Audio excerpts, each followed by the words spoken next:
ഒളവണ്ണ പാലക്കുറുമ്പ ഭഗവതി ക്ഷേത്ര പരിസരത്തിലൂടെ കടന്നുപോകുമ്പോൾ ഏതൊരാളുടെയും കണ്ണുകൾ ആ കാഴ്ചകൾ കാണുമ്പോൾ ഉടക്കും. അത്ര കൊടികളാണ് ക്ഷേത്രത്തിന് ചുറ്റിനുമുള്ളത്. ക്ഷേത്രത്തിൽ 28 ദിവസം നീണ്ടു നിൽക്കുന്ന ഭരണി ഉത്സവത്തിന്റെ ഭാഗമായാണ് കൊടിതോരണങ്ങൾ തൂക്കിയിട്ടിരിക്കുന്നത്.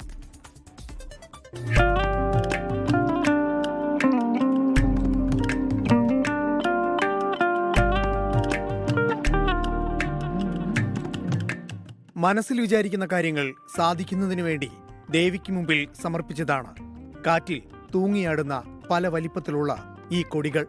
മനുഷ്യ ശരീരത്തെയാണ് കറുപ്പും വെള്ളയും ചുവപ്പും മഞ്ഞയും കലർന്ന ഈ കൊടികൾ പ്രതിനിധാനം ചെയ്യുന്നത്.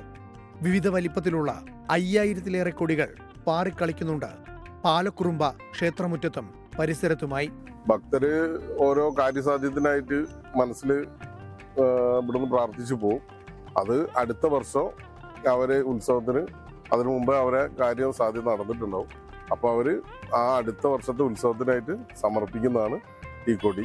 പാലക്കുറുമ്പ ഭഗവതി ക്ഷേത്രത്തിലെ ഉത്സവം കൊടിയേറുന്ന കുംഭഭരണി ദിവസമാണ് ഭക്തർ ദേവിക്ക് മുമ്പിൽ കൊടി സമർപ്പിക്കുന്നത്. 7 ദിവസത്തിലേറെ എടുത്താണ് ഇത്രയും കൊടികൾ ക്ഷേത്ര പരിസരത്ത് കെട്ടിത്തൂക്കുന്നത്. പല വലുപ്പത്തിലും ഇതിൽ ഓരോ നാളും പേരും ഒക്കെ ഉണ്ടാവും. ഇതിന്റെ മുകളിൽ തന്നെ അവരെ കൊടുത്തത് എന്നുള്ളതൊക്കെ പല വലുപ്പത്തിലും പല നിറമൊന്നുമില്ല. 2-3 കളറ് ആണ്. റെഡ് കളറ്, ബ്ലാക്ക്, അങ്ങനെ യെല്ലോ, അങ്ങനെ 2-3 കളറിലേ കാണാൻ കഴിയുള്ളൂ. പക്ഷെ പല വലുപ്പത്തിലായിട്ടും പല സൈസിലായിട്ടും ആണ് കാണാറുള്ളത്.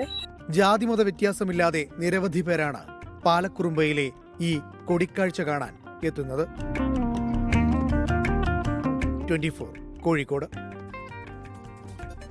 ലോകത്തെവിടെയായാലും ഏത് സമയത്തും 24 വാർത്തകളും ഓഗ്മെന്റഡ് റിയാലിറ്റി പാക്കേജുകളും എക്സ്പ്ലെയിനറുകളും വിശദമായി കാണാൻ ഞങ്ങളുടെ യൂട്യൂബ് ചാനൽ നിങ്ങൾക്ക് സബ്സ്ക്രൈബ് ചെയ്യാം.